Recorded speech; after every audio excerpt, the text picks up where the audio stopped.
elas foram de manhã cedo e estavam se perguntando, né, quem é que vai remover aquela pedra? Porque era uma pedra grande e pesada, né? Ficava na frente do sepulcro. Não era que nem o cemitério hoje em dia, não. Eles ficavam dentro do sepulcro e tinha uma pedra bem pesada que tinha que rolar a pedra, né? Para poder abrir, para poder fechar.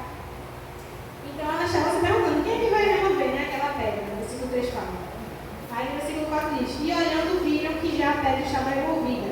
E ela era muito grande. Quando chegaram lá, elas foram para lá pensando, quem é que vai remover aquela pedra grande?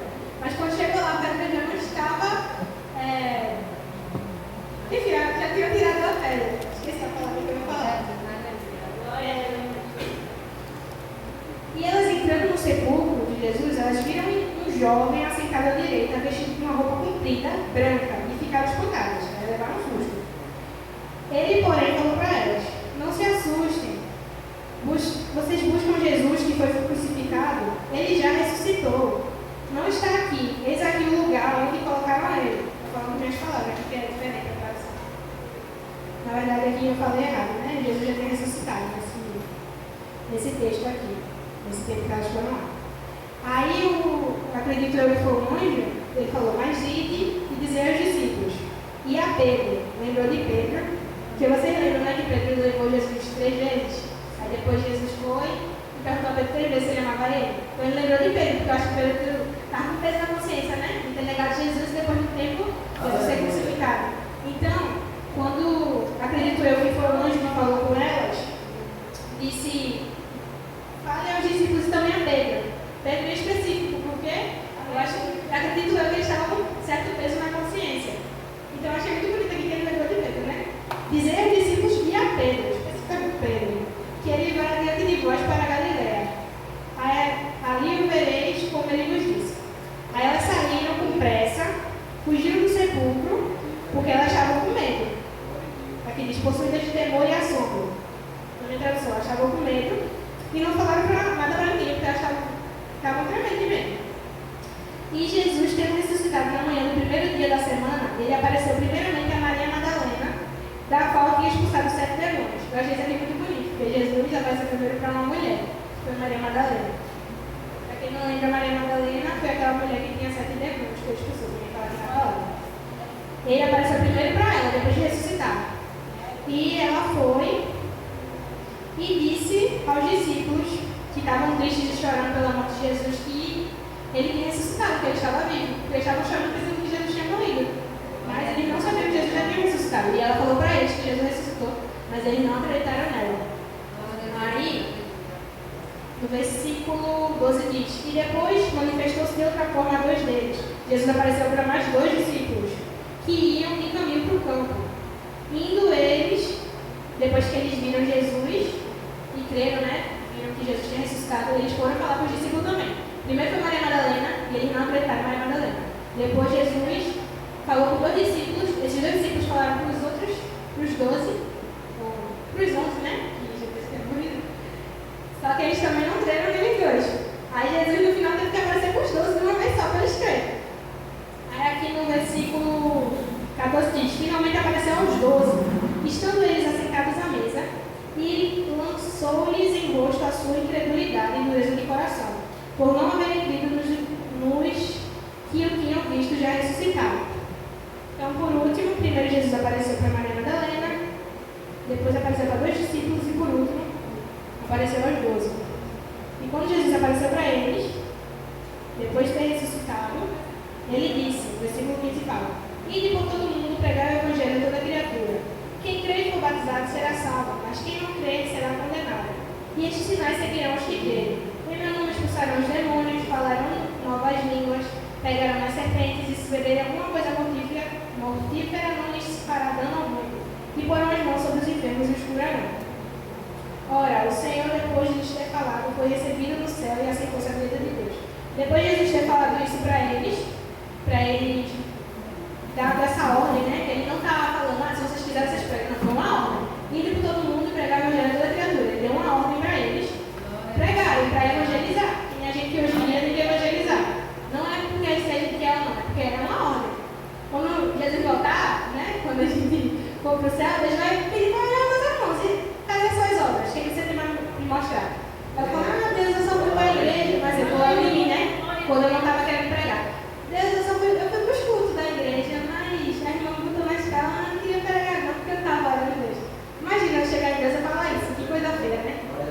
fala, Deus, eu não quis pregar não, sabe, porque eu não estava muito bem. Mas todo mundo tem problema, não é só eu. Eu vou ficar me vitimizando para Deus. Ah, Deus, é que eu não tive tempo. Aí Deus vai me mostrar, eu vi no celular. Você não teve tempo, e essas horas aqui no Instagram, no TikTok, eu nem uso TikTok, não é? E essas horas que você posta no Instagram, no TikTok, no WhatsApp, no YouTube, na Netflix, não teve tempo.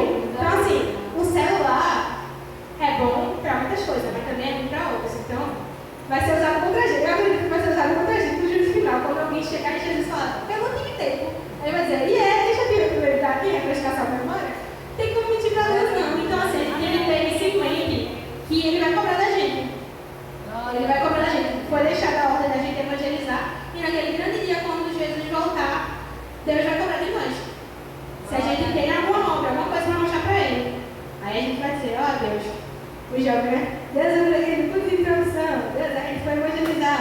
Deus, a gente pregou. Tipo, tem uma coisa para mostrar. Deus, eu convidei jovens para mim para igreja. Mesmo se você não sabe pregar, eu mesmo não sei pregar, assim. Um exemplo, eu não sei pregar no meio da rua, chegar na pessoa e boa tarde, todo mundo, e começar a pregar. Eu não sei muito bem ainda. Principalmente no trabalho. Eu, parando um pouquinho rapidinho na pregação aqui do texto, ano passado eu me senti muito mal, porque assim, eu passei um ano na escola e tipo, eu não preguei para ninguém, assim. Só cheguei a falar, só perguntei assim, tu vai para a igreja? Eu disse, não sei o que, tipo, a história não entendi, mas vai, vamos falar comigo. Só foi isso que eu falei. Eu fiquei me sentindo assim, um cristão inútil. Porque eu passei um ano no trabalho com várias pessoas diferentes, pessoas ao qual eu tinha contato, eu podia conversar, conversava qualquer besteira, mas não falava de Jesus.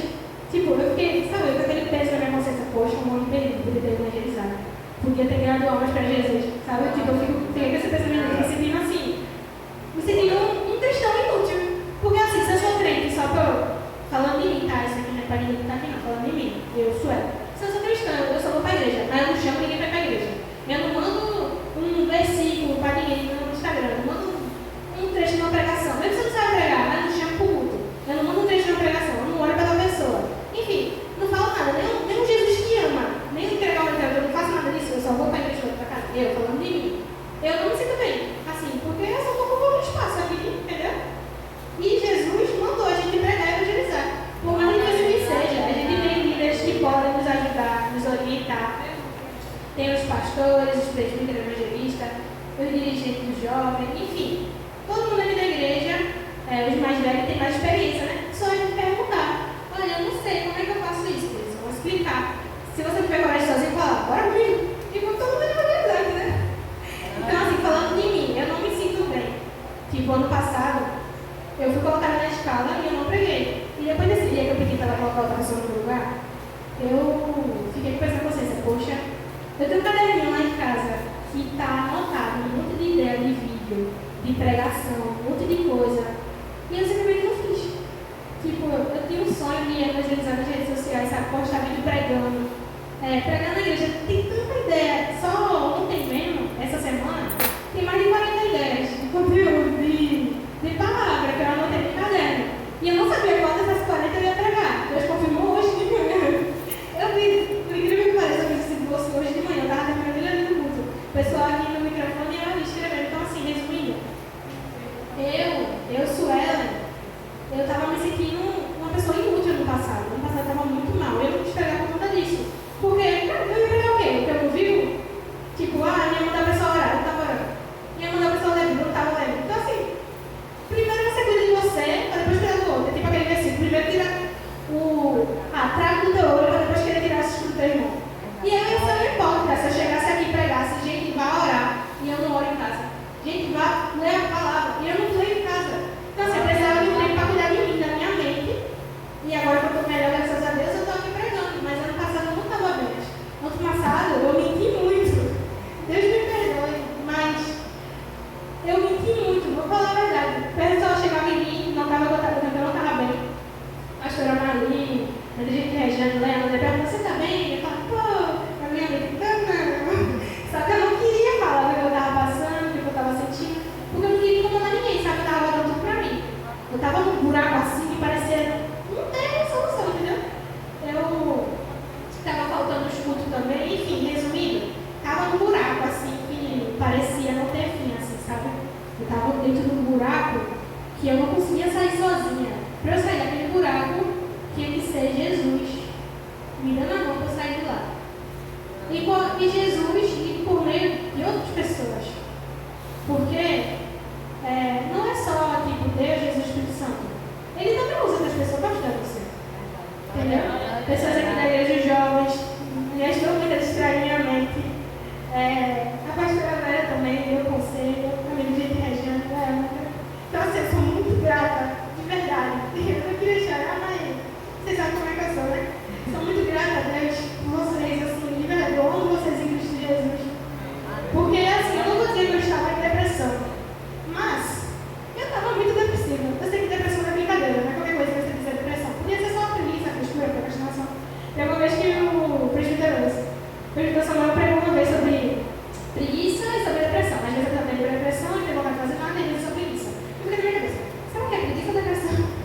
Sabe assim, não, depressão não é muito sério. Tipo, eu não queria aceitar que eu estava depressiva assim, sabe? Então, eu estava realmente muito mal, mas graças a Deus, ele chegou primeiro. O inimigo queria que eu saísse da igreja, que eu parasse de ir para os cultos, que eu me isolasse lá dentro de casa, no meu quarto. Porque assim, eu não via mais sentido na minha vida, de verdade. Parando aqui no meio da pregação, eu estava assistindo, o que acontece agora?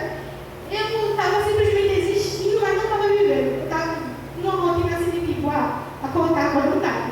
Não acordava cedo, eu estava acordando. Por muitos meses eu estava assim, um desânimo total, eu fiquei acordando 11 horas. 12 horas. Eu acordava, almoçava, aí pegava um ônibus, ia para o trabalho, voltava do trabalho, ia para a igreja, eu ficava em casa. Aí no final de semana eu ia para casa da minha mãe, almoçava com ela, voltava para casa. Era essa a minha vida, não fazia nada, não estudava, não lia a Bíblia, não orava. Enfim, essa era a minha vida. Eu não estava vivendo, eu estava apenas existindo.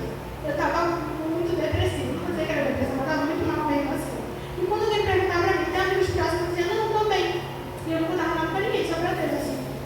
Mas eu não tempo que eu não entrei, e eu desabafei com a irmã Jane, desabafei com a pastora Vera, falei com o Leandro também, ela também me deu conselho. Então, assim, eu sou muito grata mesmo, é muito importante aí de pessoas que se importam com você de verdade, sabe? E, enfim, eu estou bem agora, tá, gente? Não se preocupe, eu estou bem, graças a Deus, estou curada. Mas, meu Deus, que hora é? Eu falo demais, vou desmanecer. Mas, assim, resumindo, evangelizar também é isso, você tirar pessoas do buraco. Eu não estava desviada, né? Eu não estava na igreja. Mas eu estava na igreja, mas a minha mente não estava. Meu corpo estava. E na música, vaguei mundo afora, mas não encontrei o que tenho agora. Eu tenho você.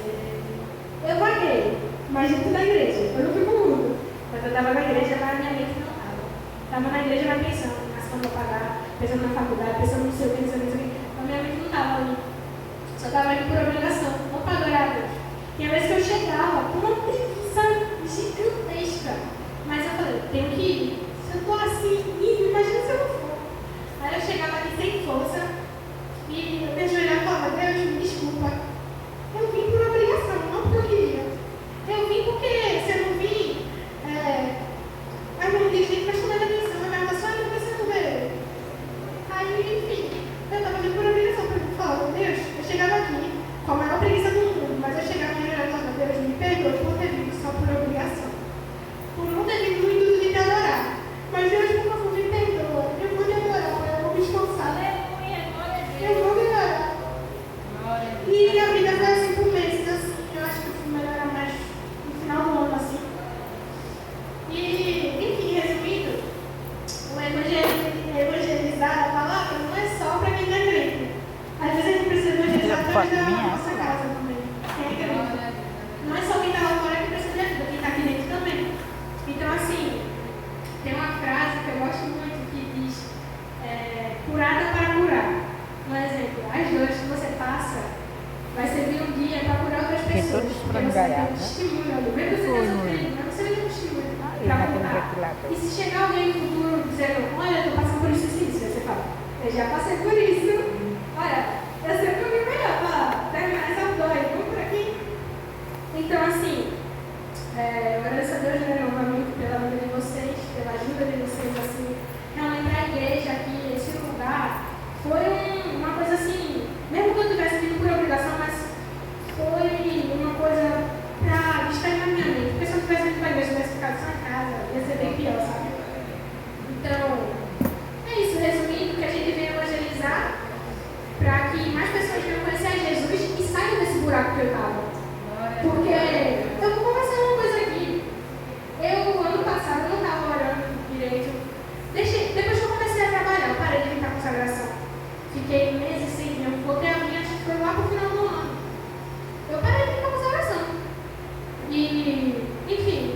também eu fiquei orando, mas assim, foi enfraquecendo, né?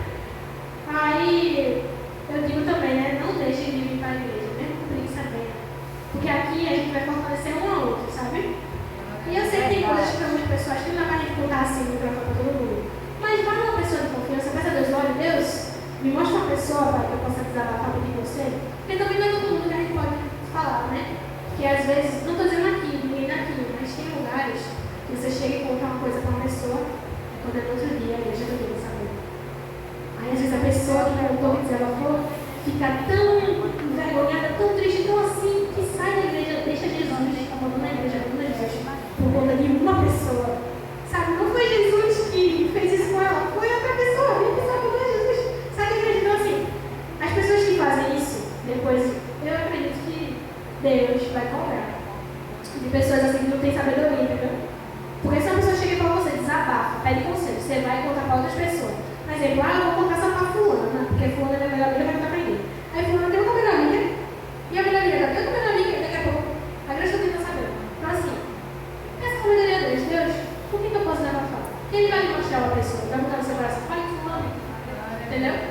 Assim, eu estou falando da minha igreja, mas estou falando, não é uma pessoa que você pode chegar e contar seus problemas dentro de casa. Para quem é casado, eu não sou ainda, onde é você?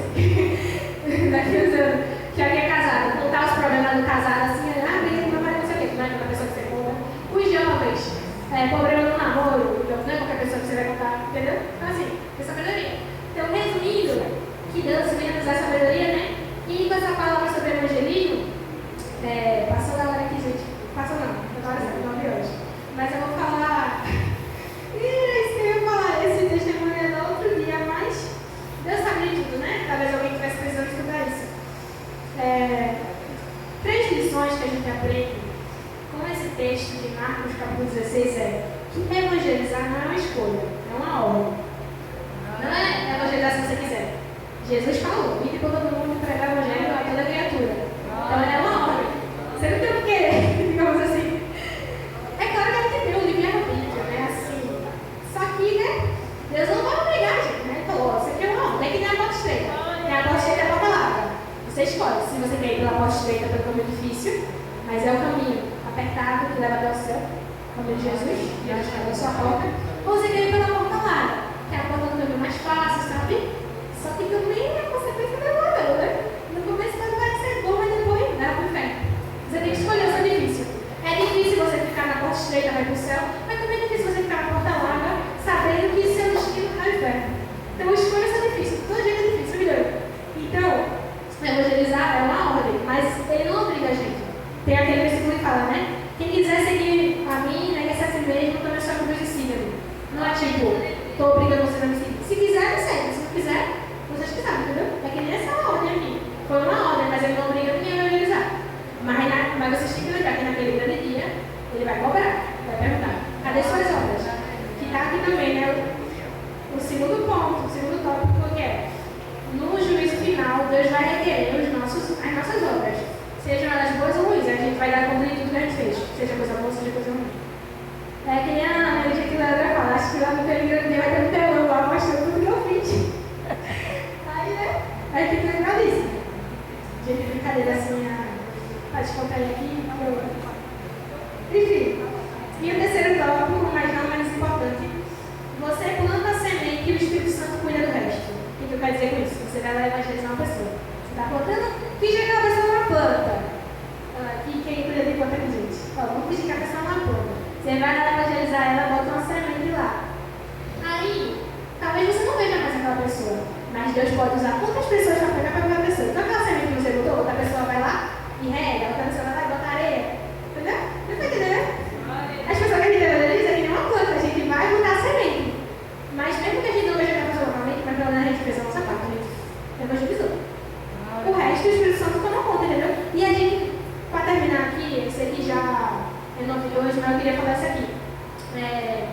Que nem a minha dirigente me fala agora uma frase dela, Jesus não é banana, para a gente querer sair oferecendo, se distribuir e tal, tipo assim, obrigar a pessoa, sabe? Querer que desça goela abaixo, que ela seja goela abaixo a palavra. Não, você prega, se a pessoa não quiser aceitar, como é que versículo, o Senhor está escrito, sacode a poeira do pé e vai embora. Entendeu? Você não tem que tentar convencer a pessoa, você prega, mas mas quem convence é o Espírito Santo. Não é você. Sua missão não é convencer. Não está dizendo ali, ir para o Evangelho e convencer a toda criatura. Não, você vai pregar. O resto é o Espírito Santo que trabalha. Entendeu? Você não tem que se preocupar se a pessoa acreditou em você ou não, se ela vai levar com você ou não, enfim. Você não tem que conversar de nada. Sua parte é só pregar. O resto quem faz é o Espírito Santo, quem convence é o Espírito Santo. E, enfim, é isso, né? Vamos plantar muitas sementes para talvez a gente regar, outras pessoas para regar, mas com certeza a raiz lá dentro, o Espírito Santo vai criar.